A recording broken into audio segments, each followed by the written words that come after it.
kemahiran geografi. So, kemahiran yang pertama dalam geografi tingkatan 3 adalah berkait rapat dengan jadual dan graf.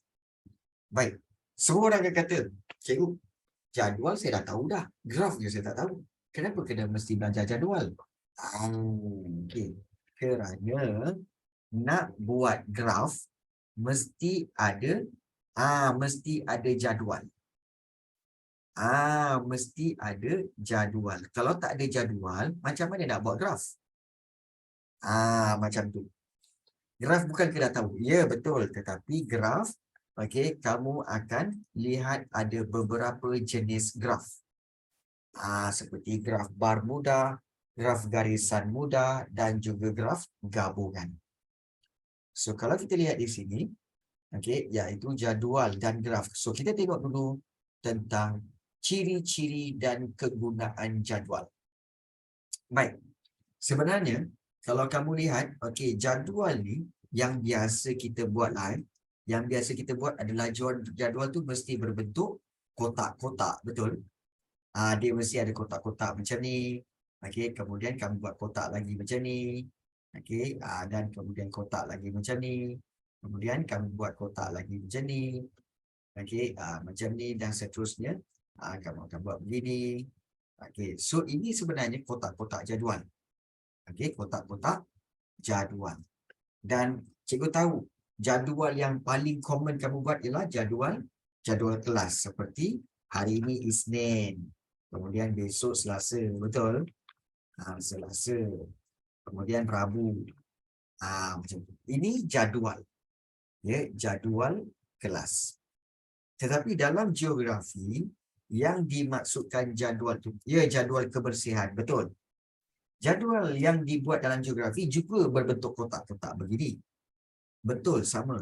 Tetapi maklumatnya berbeza. Iaitu, jadual dalam geografi, jadual sebenarnya adalah satu cara untuk mempersembahkan. Jadual merupakan cara untuk mempersembahkan sesuatu data dan maklumat dengan lebih tersusun. Jadi data dan maklumat yang dipersembahkan dalam bentuk jadual ini lebih mudah dibaca, difahami dan ditafsir.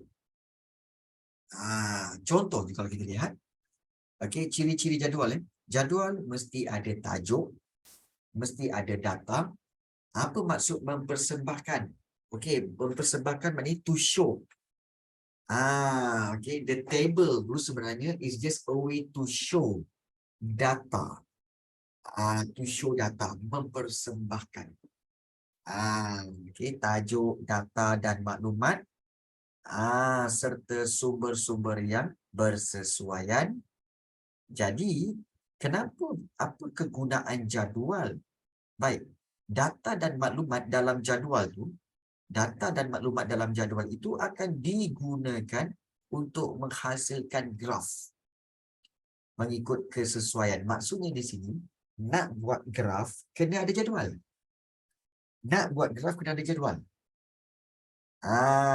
Dan ia digunakan untuk melihat perubahan dan pertalian, maknanya hubungan antara dua set ataupun beberapa set maklumat. Jadi pengkelasan maklumat dalam jadual adalah lebih tersusun. Okey, pengkelasan maklumat tu akan lebih tersusun dan mudah menarik perhatian orang yang melihat. Contohnya, jom kita tengok. Baik, ini jadual 1. Jumlah hujan bulanan di Kuala Pilah, Negeri Sembilan. Baik, ada siapa kat sini orang daripada Kuala Pilah tak? Ada orang sini kat sini dalam kelas kita, ada tak orang Kuala Pilah? Negeri Sembilan. Kuala Pilah. Jangan. Okey. Bagaimana kita dah lupa. Tak perlu. Dia macam ni. Baik. Jumlah hujan bulanan. Iaitu pada tahun 2016. Okey, ini Januari ini bulan Januari, Februari, Mac, April, Mei, Jun, Julai, Ogos, September, Oktober, November, Disember. Okey, ini bulan. Dan yang ini adalah jumlah hujan. 117 mm, 189 mm, 10.6 mm. So dia ada dia punya catatan tu tentang jumlah hujan, okey, sampailah bila dicampurkan inilah jumlah untuk 1 tahun. Okey. Ini jadual yang simple. Okey, jadual jumlah bulanan. Tak perlu kira. Tak perlu kira. Kemudian juga ada, kalau kita lihat jadual, jenis jadual yang kedua ni, iaitu sukan kegemaran murid lelaki tingkatan 3 alfa. So ada sukan badminton, pingpong, bola keranjang, bola sepak, sepak takraw. So dalam kelas tingkatan 3 alfa ini, badminton ada 10 orang yang yang suka. Pingpong pula ada 7 orang yang suka. Bola keranjang ada 6 orang yang suka main bola keranjang. Kemudian ada 12 orang suka main bola sepak. Dan sepak takraw ada 5 orang. Jumlah pelajar semua ini adalah sebanyak 40 orang. So ini jenis yang kedua. Jenis jadual yang kedua. Dia berbentuk ke bawah. Juga ada yang bentuk ke kanan. Seperti yang jumlah hujan bulanan. Oh, ini jumlah jadual ataupun kita kata sebagai jadual. Contoh-contoh jadual. Jadi, macam mana diorang dapat maklumat ni, cikgu? Contohnya macam bilangan murid ni kan. Macam mana diorang dapat bilangan ni? Ada 10 orang, ada 7 orang, ada 6 orang, 12 orang yang suka bola keranjang, bola sepak. Macam mana dia dapat maklumat tu, cikgu? Sebenarnya, dia dapat maklumat tu melalui kaedah mengumpulkan maklumat. Banyak kaedahnya. Seperti yang pertama, kaedah pemerhatian. Iaitu kaedah pemerhatian adalah kaedah pengumpulan maklumat yang paling mudah dan cepat dilakukan. Dan maklumat yang hendak dikumpulkan tu dapat diperoleh melalui pemerhatian saja. Dan juga mencatat perkara-perkara yang berkaitan dengan maklumat yang hendak dikumpulkan. Contohnya, ini contoh kaedah pemerhatian. Kalau kamu dalam kelas kamu, aku nak mencatatkanlah, nak mengumpulkan maklumat. Maklumat apa? Maklumat berapa ramai orang pelajar dalam kelas kita ni kan, kawan kamu tanya kau nak kumpul maklumat apa? Aku nak kira maklumat berapa ramai dalam kelas ini yang akan mengorek hidup. Okey, dalam setiap kali dalam kelas. So, kau perhati, aku perhati pemerhatian. Korang pun tengok. Okey, yalah sebab sekarang kan hujung tahun, dah tak ada belajar. So, masing-masing tengok. Tiba-tiba ada sana-sana. Okey, seorang, satu. Okey, so, siapa tu? Okey, itu Ashraf. Okey, Ashraf, korek hidung. Siapa? Okey, Lily korek hidung. Kemudian tengok lagi, Lily lagi. Oh, Lily ada 2 kali dah korek hidung. Okey, kemudian, so, diperhatikan dan dicatatkan korek hidung. Kemudian ada Maris. Korek hidung. Kemudian nampak pula Lavina. Tapi Lavina tu dia korek telinga. Macam mana nak kira ke tak? Tak payah, kita nak kumpul maklumat tentang korek hidung.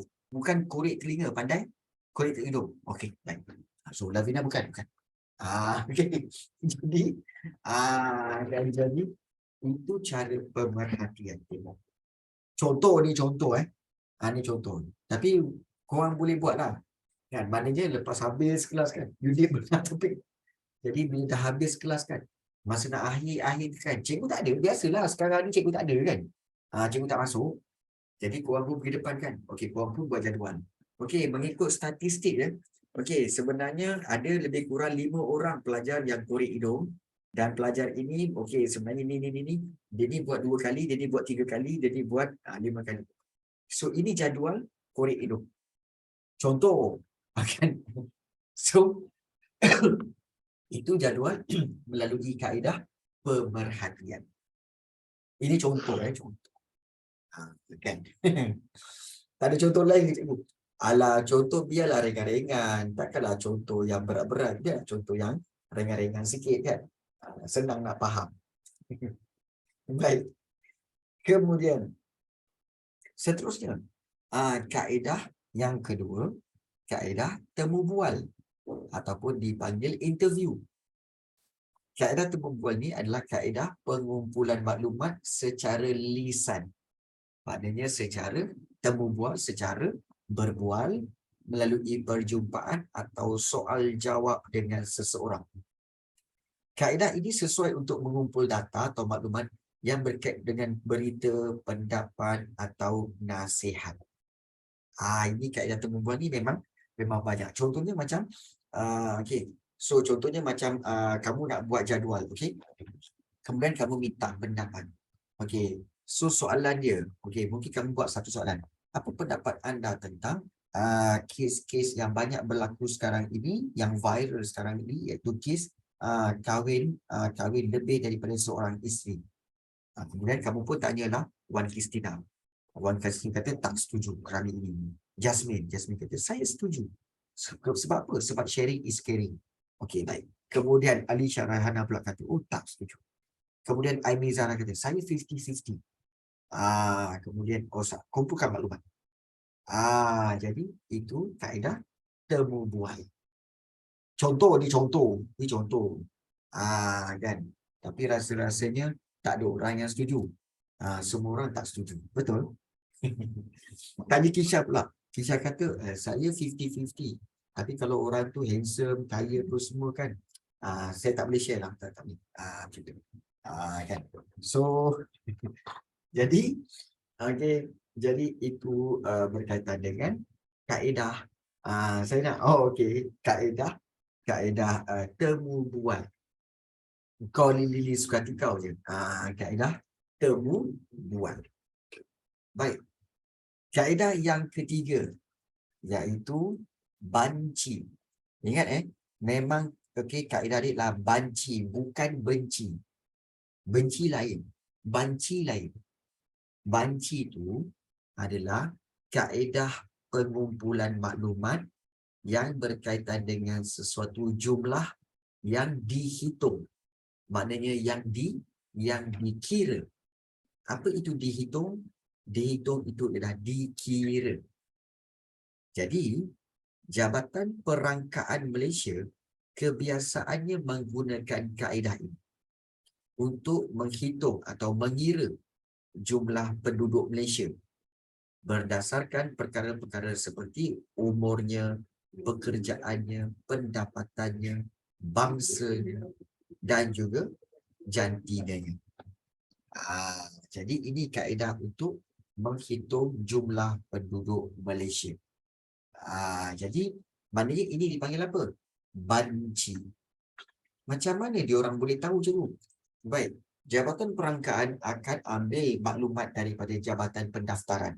Berapa ramai yang masih hidup, berapa ramai yang telah mati, berapa ramai yang berpenyakit, berapa ramai pula yang mengidap penyakit. So dia dapat maklumat tu. Okey. So untuk pengetahuan kamu macam sekarang ni. Okey, ada berapakah jumlah penduduk Malaysia pada sekarang ni? Siapa tahu? Penduduk Malaysia ada berapa ramai sekarang? 35, 8 bilion, berjuta-juta, lebih daripada 1. Kau ni kan, dalam kelas kita ni pun dah lebih daripada 1. Macam mana kau nak bagi tahu dia lebih daripada 1? Okey, baik. Okey, pada tahun 2021, okey, penduduk kita adalah lebih kurang 33 juta. Itu tahun 2021. Sekarang ni mungkin mencecah 35 juta orang. Okey, 35 juta orang. 35 cepatnya memang. Kadar kelahiran yang tinggi. Kadar kelahiran yang tinggi.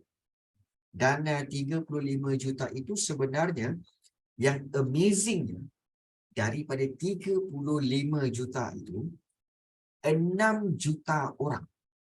6 juta 35 juta. 6 juta orang tinggal di Selangor. 6 juta orang tinggal di Selangor. Daripada 35 million tu, 6 million tinggal di Selangor. Banyaknya. Ya. So, negeri yang paling banyak penduduk ialah Selangor. Ya, Selangor ni kawasan padat. Betul. Nombor 2, okey. Nombor 2 iaitu negeri Sabah. Sabah berapa? Sabah 2 juta orang. Sabah 2 juta orang. Maknanya di sini, itu nombor 2. Jadi korang bayangkan perbandingan di antara Selangor dengan Sabah. Selangor nombor 1, nombor 2 Sabah. Berapa banyak dia punya gap? 4 juta gap dia. 4 juta perbezaan penduduk. Sebab itu Selangor ni memang ramai penduduk. Hari-hari jan. Hari-hari jan. Betul? Kan? Sebab tu dah saya habis oksigen. Kenapa banyak kat Sabah dengan Selangor? Okey, Selangor sebab semua orang, kebanyakan semua negeri, semua akan berhijrah ke Selangor. Kerana ada banyak kegiatan ekonomi. Banyak kegiatan ekonomi. Tak cari tak lagi jauh dah. Cuba korang tengok mak dengan ayah kamu. Mak ayah kamu memang orang Selangor ke? Tak. Ada yang mak dia Kelantan. Ada bapa dia Terengganu. Ada mak dia Perak. Betul tak? Betul kan? Kan. Ada mak dia Sabah. Ada bapa dia Johor. Betul? Betul tak kan? Sebab kalau kamu cek, kenapa mak aku ni datang daripada Johor, daripada Sabah? Dan kenapa dia kat Selangor? Sebab mereka datang ke Selangor untuk bekerja. Jadi sebab itu Selangor padat penduduk. Padat penduduk. Jadi itu. Sabah. Sabah dia banyak penduduk kerana banyak kedatangan orang-orang daripada Filipina dan juga Indonesia. Sebab tu ramai penduduk di sana. Ya. Jadi itu berkaitan dengan maklumat berkaitan penduduk. Dan untuk mengira penduduk itu dipanggil kaedah menghitung atau mengira dipanggil sebagai banci. Dan kemudian ada juga tentang iaitu soal selidik. Soal selidik ni kaedah pengumpulan maklumat melalui soal selidik ini dilakukan dengan mengedarkan borang soal selidik kepada orang ramai. Mengedarkan borang soal selidik dan borang yang telah diisi ini perlu dikumpulkan semula. Contoh borang soal selidik ni adalah seperti yang berikut. Korang tengok ni ya. Borang soal selidik tentang cara murid datang ke sekolah. Iaitu basikal, kemudian kereta, motosikal, jalan kaki dan bas. Baik. Katakanlah cikgu letak kat sini, nombornya, iaitu katakan sini, nombor 1, nombor 2, motosikal nombor 3, jalan kaki nombor 4 dan bas nombor 5. Baik, bas nombor 5. Baik. Cikgu nak semua pelajar, ada 23 orang ni, 22 orang, semua pelajar tuliskan nombor. Iaitu nombor mengikut cara bagaimana kamu pergi sekolah. Kalau kamu pergi sekolah naik basikal, kamu tulis nombor 1. Kalau kamu pergi sekolah naik kereta, kamu tulis nombor 2. Baik, bagus. Naik van. Naik van tu kira naik kereta lah. Naik van tu kira naik kereta lah. Boleh. Pergi 2, balik 2 bas. Oh, ya ke? Bukan naik bas ke? Pun boleh juga. Nombor 5. Kalau naik bas tu biasanya refer kepada bas pengangkutan awam. Bas awam ya. Ramai naik kereta. Ramai naik kereta ya. Ramai yang naik kereta. So kalau kita lihat sini, dan naik van kot. Naik van. So ada yang balik jalan kaki. Wow. Maknanya Lily daripada rumah kamu tak jauh lah ke rumah kamu Lily. Kalau jalan kaki. So naik van. Baik. 30 minit jalan kaki. Jauh juga tu. Tapi boleh lah kan. Tak jauh mana lah kan. So ini cara-cara mengumpulkan maklumat. Bila kita tengok kat sini, ramai yang memilih naik kereta.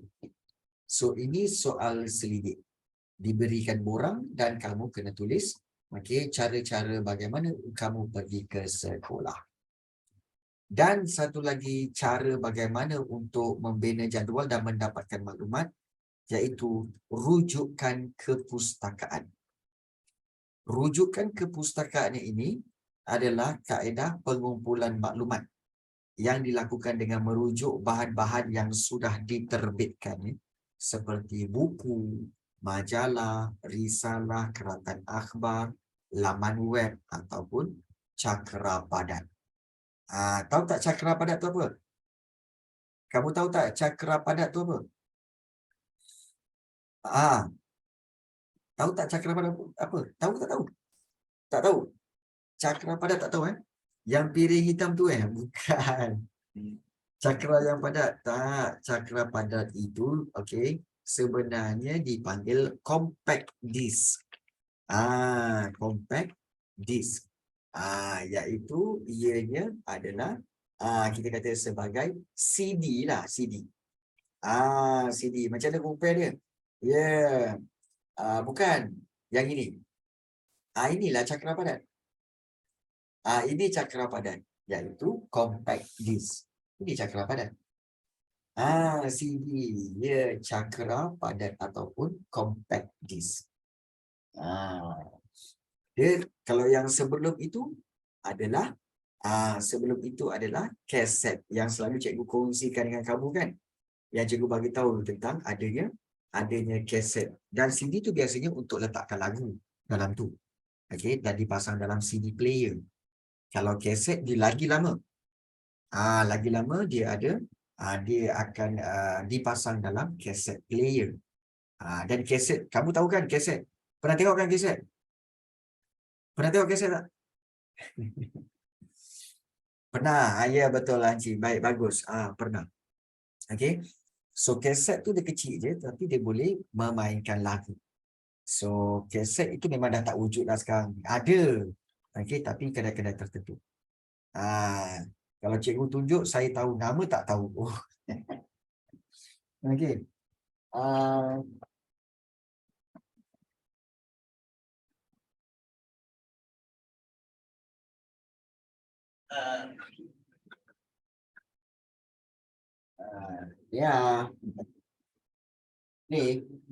Ini contoh kaset iaitu lagu The Best of Santana.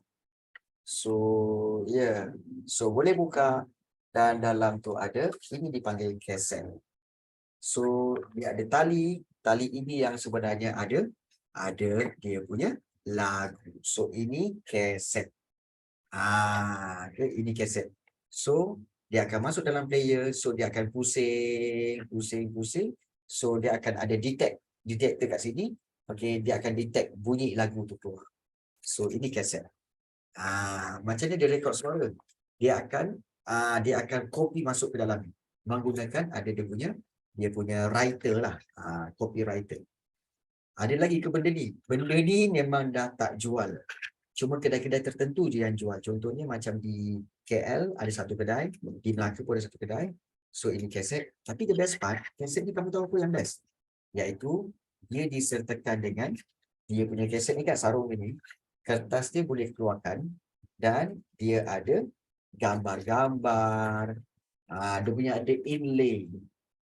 Kemudian dia ada lirik-lirik lagu. Jadi bila kita dengar, kita akan dengan tengok lirik, kita tengok gambar, kita dengar lagu. So sebab itu kaset best. Sebab sambil kita dengar, kita boleh baca. Oh, okey. Oh, lagu dia macam ni. Oh, lirik dia kat sini. Ada lirik, ada pencipta lagu, ada gambar-gambar. So, ini teknologi zaman dahulu. Zaman sekarang tak ada. Zaman sekarang main download je. Tapi dia punya radio rosak. Oh, ya, macam ni. Okey. Cikgu ada banyak ni. Ada banyak benda ni. So, okey, itu teknologi kaset kemudian digantikan dengan compact disc ataupun cakra padat.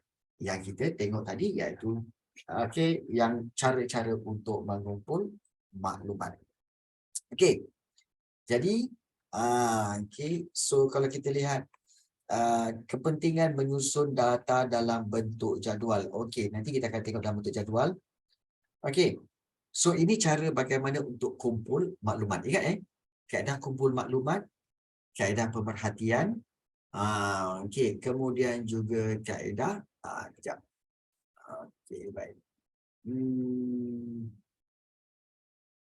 Okey, kaedah pemerhatian, kaedah temu bual, banci, soal selidik dan juga rujukan kepustakaan. Okey. So kamu kena tahu cara yang mana paling sesuai untuk mengumpul maklumat. Ni nak kena buat nota ke? Well, tak. Tidak. Nanti cikgu akan berikan cara-caranya untuk buat nota. Nanti cikgu bagi. Okey. Baik. Kemudian, kalau kita lihat, kita dah tengok jadual. Kita dah tengok juga kaedah pengumpulan maklumat. Dan juga kita nak tengok satu lagi, ciri-ciri dan kegunaan graf. Baik. Kamu dalam geografi 3x3, kamu akan lihat 3 jenis graf. Iaitu graf bar mudah dan graf garisan mudah dan graf gabungan. Jangan kau tanya, cikgu kalau ada graf bar mudah, mesti ada graf bar susah. Dan kalau ada graf garisan mudah, mesti ada graf garisan susah. Tak ada. Tak ada. Kau jangan buat yang ada. Tak ada. Tak ada. Okey. Dan apakah kegunaan graf? Graf sebenarnya bertujuan untuk supaya apa? Data-data itu boleh dipersembahkan. Maknanya boleh ditunjukkan dalam bentuk graf. Dan graf bar mudah, kalau kita lihat di sini, seperti kita tengok yang pertama iaitu graf bar. Nama pun bar. Bar tu maknanya apa? Graf garisan payah. Graf bar tu dia berbentuk mesti ada palang-palang ataupun bar-bar. So dia mesti ada apa cikgu? Dia mesti ada, ini dah contoh graf bar. Ini graf bar mudah. Kenapa dipanggil bar? Sebab dia ada bar. Ini bar. Maknanya dia ada palang-palang ataupun kita ada macam tiang-tiang ni kan. Ini dipanggil bar. Dipanggil bar. So sebab itu dia dipanggil graf bar. So graf bar ini terdiri daripada ada yang paksi menegak, paksi mendatar. Ini paksi menegak. Paksi menegak menunjukkan bilangan murid. Contoh bilangan murid. Paksi menegak ni dilukis daripada bawah ke atas. 1, 2, 3, 4, 5, 6, 7 sampai 12. Dan paksi mendatar, paksi yang macam ni. Yang melintang tu. Menunjukkan cara murid datang ke sekolah. Jadi, kalau sesuatu graf mesti ada tajuk, mesti ada petunjuk dan juga ada paksi menegak, paksi mendatar serta ada barnya. Dia ada bar dia, maknanya dia punya palang-palang tu mesti ada. So, graf ini boleh dilukis sama ada secara menegak pun boleh macam tu, menegak pun boleh, ataupun mendatar macam ni pun boleh. Ketinggian bar mewakili kuantiti sesuatu komponen. Lagi tinggi, lagi banyak. Contoh macam tadi kan, kita dah tengok jadual tadi. Maknanya jadual ni kalau kamu tengok sukan ataupun sukan kita tadi. Kita tengok graf ini. Cara murid tingkatan 3 mutiara datang ke sekolah. Cara murid iaitu soalan daripada sini. Basikal, kereta, motosikal, jalan kaki, bas kan. So kalau kita tengok di sini, bila dia dah kumpul maklumat, maka dia akan tukarkan maklumat tu kepada dalam bentuk bar. Iaitu untuk yang biru, ni biru apa? Basikal. Maknanya yang naik basikal, kita tengok sini. 4 orang. Kemudian yang merah, merah apa? Motosikal. Motosikal. Berapa? 2 orang yang naik basikal. Motosikal. Kemudian yang naik bas. Naik bas ramai. Ada 7 orang. Nampak? 7 orang. Kemudian yang naik kereta. Ada berapa orang ni? 5 orang naik kereta. Dan Yang paling banyak jalan kaki. Jalan kaki ni berapa? Kita tengok jalan kaki ialah 12 orang. 12 orang jalan kaki kau. Jadi kalau kamu tak tengok satu-satu pun, bila sekali imbas kan, kamu akan terus tengok apa? Bila kamu tengok data ni kan, oh ini paling banyak lah. Oh ini paling banyak. Ini paling sikit. Oh paling banyak apa? Oh ni apa? Oh jalan kaki. Jalan kaki yang paling banyak. Kemudian kamu tengok, oh yang paling sikit ni merah. Merah apa? Oh motosikal. Motosikal yang paling sikit. 2 orang je. Nampak tak? Senang untuk mengetahui maklumat. Dia tak ada lesen tapi dia tak ada lesen tapi pandu motosikal. Okey, baik. Ini mungkin sekolah kampung. Sekolah kampung kan kadang-kadang daripada rumah nak pergi ke sekolah kan, lalu sawah lah, lalu ke Bukit Mukau ke kan. Naik motor. Naik motor. Ataupun sebenarnya yang bawa motor tu bukan dia orang. Yang bawa motor tu dah tentu-tentulah bapak dia orang. Contoh macam kereta ni. Takkanlah tingkatan 3 dah boleh bawa kereta. Kan? 5 orang bawa kereta kau. Kan? Bukan. Sudah tentunya yang naik kereta, yang naik kereta kat sini dan naik motor kat sini, okey, yang bawanya ialah bapak mereka lah, bapak ke abang ke kan. Yang bawa kereta hantarkan mereka pergi ke sekolah. Macam kamulah. Macam kamu semua. Kamu kan ramai pergi sekolah naik kereta kan. Adakah kamu yang bawa kereta? Kamu yang bawa kereta? Kalau kamu yang bawa kereta, maknanya kamu akan buat jalan baru. Kamu buat jalan baru. Patut jalan macam ni, kamu pergi ke sini. Dah masuk longkang dan sebagainya. Jadi, korang tak ada lesen ya. Tak ada lesen nak bawa kereta atau bawa motosikal. Jangan bawa. Okey, tak ada lesen, jangan. Jadi, okey, inilah dia graf bar mudah kerana mudah untuk dibaca. Nampak tak? Mudah untuk dibaca. Jadi, okey, murid boleh menulis cara datang ke sekolah pada paksi mendatar jika tidak terdapat petunjuk. Jika murid telah membuat petunjuk, ikuti langkah seperti dalam graf bar mudah yang diplotkan dalam kertas graf di atas. Selain itu, murid tidak perlu memplot graf mengikut susunan. Tak perlu pun ikut susunan. Maknanya daripada paling sikit jadi terus paling banyak, tak payah. Dia boleh susun macam mana pun boleh, tak ada masalah. Susunan tak semestinya daripada paling sikit sampai paling banyak, tak. Dia boleh susun macam mana pun. Random pun boleh. Okey, nanti kelas seterusnya pada minggu depan, kita mungkin akan buat graf. So cikgu akan tunjukkan kamu macam mana nak buat graf satu-satu. Kita akan buat sama-sama sebab cikgu akan pasang satu lagi kamera, di mana kamera tu akan tunjukkan cikgu, tangan cikgu, bagaimana melukis, kemudian juga bagaimana untuk buat garisan, dan bagaimana untuk buat bar tu kita buat sama-sama.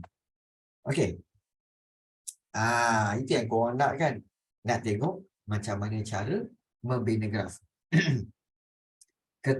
Kena guna kertas graf lah kan cikgu? Memang. Sebaik-baiknya kena guna kertas graf. Sebaik-baiknya. Kertas kajang tak boleh sebab jauh. Kertas kajang tak boleh sebab jauh. Sebab kertas tu daripada kajang. So jauh. Jangan. Okey, jadi gunakan foolscap paper boleh lah. Ataupun kertas A4 pun boleh. Kertas A4 pun boleh. Kertas kajang. Kertas kajang tu bukan kertas. Kertas kajang. Kertas yang jalur-jalur satu tu kan. Itu kertas kajang. Kajang tu bukan haiwan ke? Itu bukan kajang, padahal itu kijang. Yang kajang tu kertas kajang. Ataupun kajang tu nama tempat. Tu sate kajang tu kan. Kau ni jangan sebut pasal makanan, lapar pula. Kan? Kau jangan sebut pasal lapar ni, Amal Qawi cepat je nak makan. Tahu-tahu ada makanan dalam mulut dia. Tak lapar dah cikgu. Oh, tak lapar dah. Oh, okey, baik. Faham? Faham? Hari ni jamuan sekolah. Oh, ya ke? Okey, baik. Jamuan sekolah. Dah gemuk. Alah, baru makan sikit jamuan dah gemuk. Macam mana kamu ni? Kan? Baru jamuan sikit dah gemuk. Okey. Baik. So, kita telah lihat tentang graf, iaitu ciri-ciri dan kegunaan graf bar mudah, serta juga kita telah tengok berkaitan dengan jadual serta kaedah pengumpulan maklumat. Okey. Baik. So, tadi ramai yang concern tentang